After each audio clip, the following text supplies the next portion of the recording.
Well, hi, everybody. I'm Don Stewart, and welcome to our second edition of Breaking News for this Wednesday, the 5th day of June, 2024, as we continue to consider the new headlines that have come to pass in the last few hours that set the stage for what the Bible says will happen at the time of the end, the second coming of Jesus Christ, and the events that precede it. This time, we have 7 more headlines. Now, this first one piggybacks on what we talked about today. This is Jerusalem Day here in 2024, 57th anniversary of the liberation of Jerusalem by the Israelis. Headline number 1, breaching the status quo. Ben Gvir says it's his policy to let Jews pray on the Temple Mount. In an apparent breach of the long-standing status quo on the Temple Mount, ultranationalist security minister Itamar Ben Gvir tells Radio Galei Israel that his policy is to allow Jewish prayer at the contested Jerusalem holy site.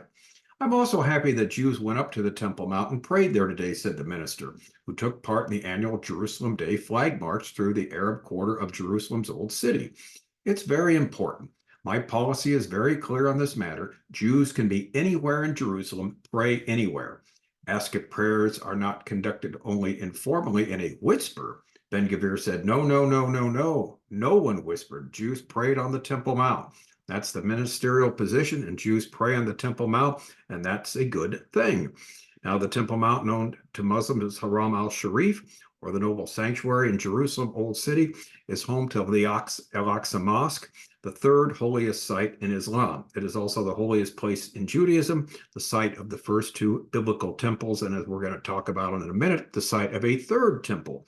Now, Muslims are allowed to pray and enter the compound with few restrictions, while the Israeli government enforces strict rules on non-Muslim visitors, including Jews and Christians, who can only visit during limited time slots via a single gate and are not officially allowed to pray, although police frequently tolerate limited prayer.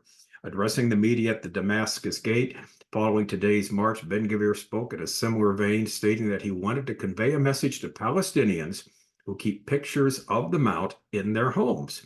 They hang pictures of the Temple Mount, and there are pictures of Jerusalem, and we tell them our Jerusalem, our Nablus Gate, our Temple Mount, he said.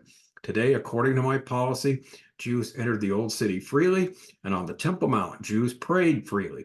We say in the simplest way, it's ours. All right, that's what he said. Now, of course, Netanyahu will have to respond to that. Headline number 2, Temple Mount status quo has not changed, will not change, the Prime Minister's office said after Ben Gvir claimed that it had. Prime Minister Benjamin Netanyahu's office issued a statement declaring that the status quo on the Temple Mount has not been changed and will not change after the far-right National Security Minister Itamar Ben Gvir claimed that it had. Gvir said earlier today, as we just mentioned, his policy is to allow Jewish prayer at the contested Jewish holy site, Jerusalem holy site, according to the fragile status quo that governs the Flashpoint site. And the same thing we just talked about, Muslims have few restrictions. Christians and Jews have all kinds of restrictions, aren't allowed to pray there. All right, why is this story important? Well, it dovetails perfectly in the story we began with today. Today is the 57th anniversary of the liberation of the city of Jerusalem, the uniting of the city of Jerusalem under Israeli rule. Remember, it's divided halfway down the middle from 1948 to 1967. The west side, Israel, right, the east side, Transjordan. Israelis liberated it in June of 67, 57 years ago today. And it's important because the Temple Mount is center stage, ground zero for last days Bible prophecy. We have it as sign number 5, 25 signs. We're near the end. Preparations are being made to build a third temple. There will be a third temple built in unbelief of Jesus at some particular time in the future, unknown to us, but it will be there, where events will take place there that will basically be ground zero, center stage, for the second coming of Jesus Christ. In fact, according to Daniel 12:11, 1,250 days, if I recall correctly, after the abomination of desolation occurs, that's at the midpoint of the final 7-year period, 1,290 days, that's right. After the midpoint of the final 7 years occurs, Jesus Christ will have returned. And that's why the Temple Mount is so important. That mount, a third temple will be built there someday in unbelief of Jesus, ground zero, center stage for events that will usher in the second coming of Jesus Christ. Now, what happened in 67 when the Temple Mount was liberated? Moshe Dayan, who was the then defense minister, 10 days after the liberation of the Mount, met with the Muslim Waqf, who had custodianship of the Temple Mount, and gave the custodianship back to them under the idea of the quote-unquote status quo. And that's how it's remained until today. It was after the Crusades. It's been in the hands of Islam. It was in the hands of Islam before the Crusades, and it has now remains in the hand of Islam. Jordan is the nation that is in control of the Waqf, the group that basically moderates the people on the Mount. There's the Israeli police there too, what you can and what you cannot do. Now, the status quo goes back to the Crimean War in the 19th century. Basically what it's all about. We deal with this in our book, by the way, The Jews, Jerusalem, the Coming Temple, an entire book on the subject. Status quo goes back to that time where when countries would take over another country, would say defeat a country, they had a gentleman's agreement in the 19th century, came about at that time, called the status quo, that all country A would take over country B, and now it'd be under countries A's, leadership. Any religious sites that were there previously would remain as before under the same custodialship. In other words, the status quo would continue for religious holy sites. And one of the places where that, was mentioned is, of course, in the city of Jerusalem, the Temple Mount. And Diane used that to allow the Jews not to worship at the Temple Mount, but at the Western Wall, but the Wailing Wall. All right, so sign 8, preparations will be made to build the third temple from 25 signs. We're near the end. And these books, Jews, Jerusalem, the Coming Temple, are free download from our website, Educating Our World. Please take advantage of it. Now, interesting, last night, the War Cabinet of Israel gave its unanimous approval late last night of a crucial aspect of any agreement with Hamas. It has to include this. Here's what they demanded. They demanded that the U.S. guarantees that Israel would be able to resume fighting to topple Hamas after the first phase of the agreement. This stance, of course, directly counters Hamas's insistence on U.S. guarantees that fighting will not resume. We need clear assurances that our fight against Hamas can continue if necessary, said an Israeli official. Without this, any ceasefire agreement is fundamentally flawed. So that is a story that also came out later today. Number 4. Now, this one is really interesting. This is the first we've heard of this. The Rafah operation to end within weeks, the IDF projects. All right, remember they said they're going to need to fight for 7 more months, but according to this story, only a few more weeks in Rafah. The army believes that the action in Rafah, and again, that's on the Israeli southern border, Gaza's border with Gaza Strip with Egypt. The army believes that the action in Rafah is progressing and precise, and that by month's end, the military will have maximized all its planned objectives in the area. With the conclusion of the intensive operation in Rafah, military officials believe decisions will need to be made regarding the continuation of combat, both in the Gaza Strip and along the northern border. The Israeli military estimates that the operation in Rafah will be completed within a few weeks, effectively by the end of the month. The army believes that the action in Rafah is progressing and precise, and by month's end, the military will have realized its planned objectives in the area to the fullest extent, with a focus on the underground infrastructure in Rafah. And this is what we've talked about, the Philadelphia axis running alongside the border with Egypt. Concurrently, operations continue in the central Gaza Strip and other parts, with the army indicating that the goal of operational and professional overcoming Hamas brigades is drawing closer. With the conclusion of the intensive operation in Rafah, decisions will be made regarding the continuation of combat, both in the Gaza Strip and along the northern border. The IDF believes that decisions must be taken concerning the northern border, and at the very least, the events in the north should be incorporated into the war objectives, as operations on the ground are derived from these objectives. In other words, they're saying this: we only need a few more weeks to really get the main goals in Rafah under our control.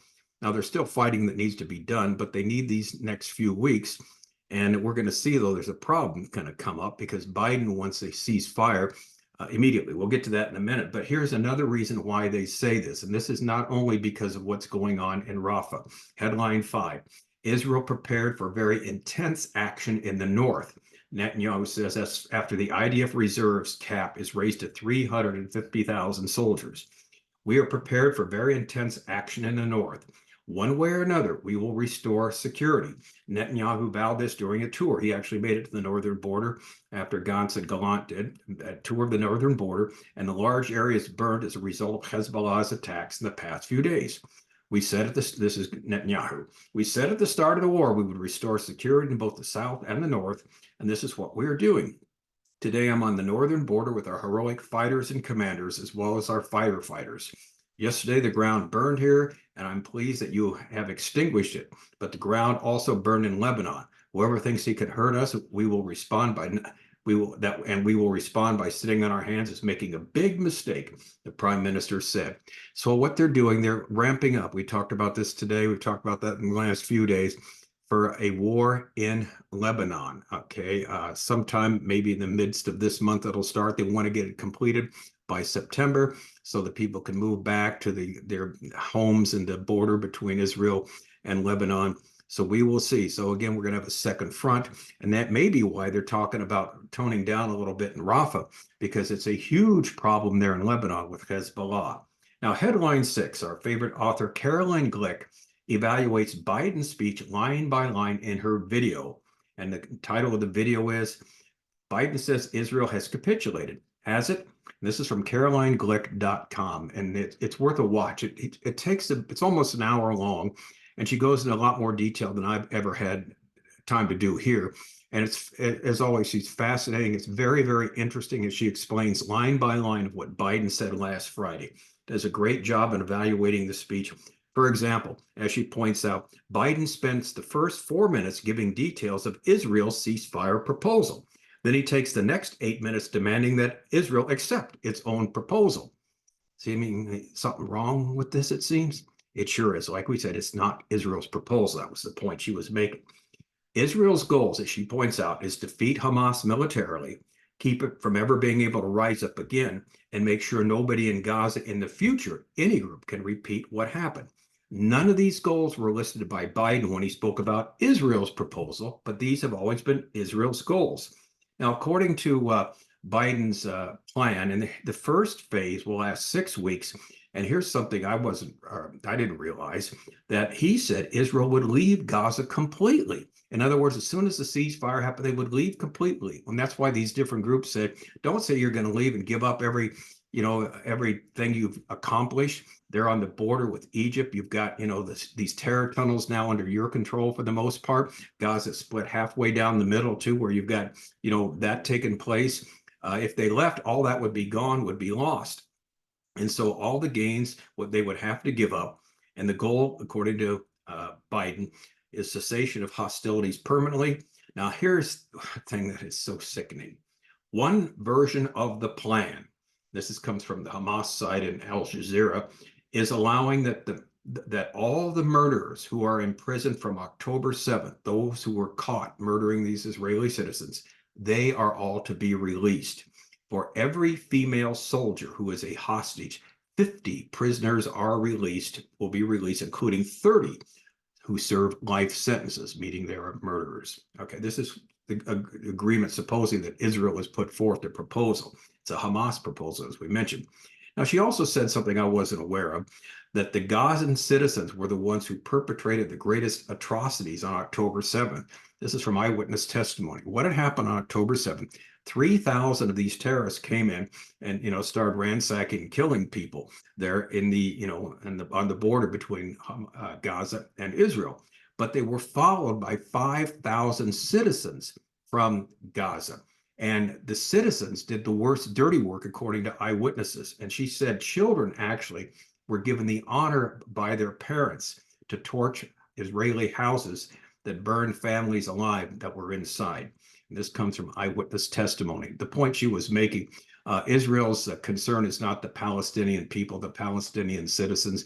They were just as involved in the events as Hamas was on October 7th. Their concern is 3 things. Get rid of Hamas, make sure they never rise up again, and make sure nobody in Gaza can ever rise up again to destroy them. Now, at the same time, though, here we go. Biden pushes for a hostage deal next week. But Hamas is not satisfied with the U.S. guarantee. Hamas expressed concerns over the Israeli proposal, which is not really the Israeli proposal, it's their proposal, which does not guarantee that Israel would not resume fighting in Gaza after the first phase. A temporary 6-week ceasefire, the Wall Street Journal reveals.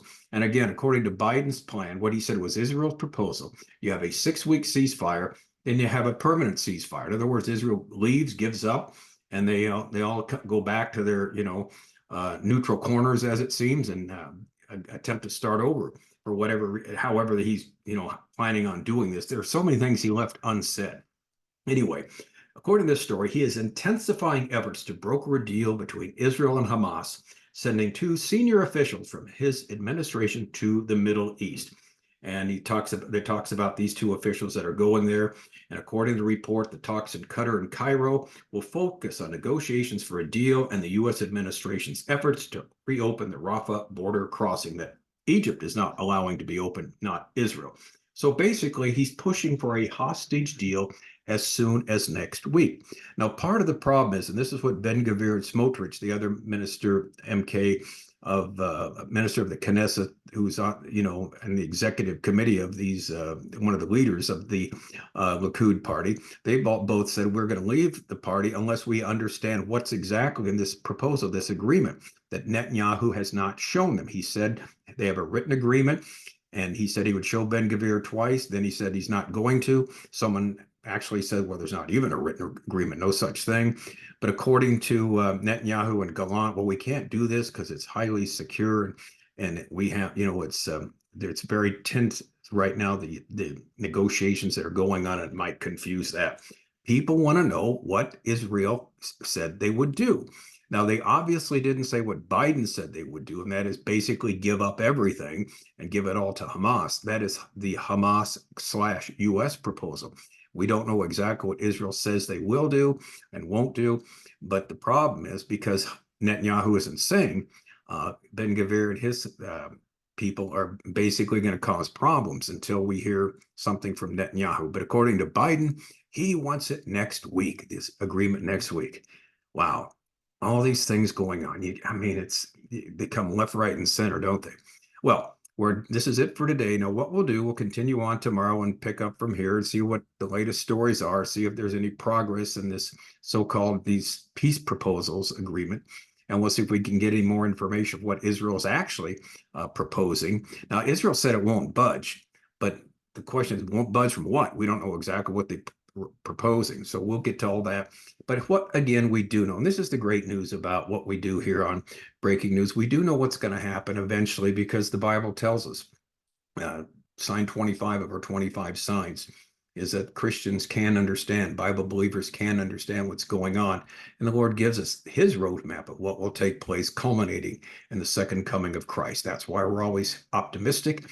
That's why we're always full of faith here and very excited about the things that are going on, even though it's a very, very dark time in our world. And for many of us right now, too, spiritual battles taking place. But we know at the end of the day, the Lord Jesus is the winner. He said, fear not, I have overcome the world.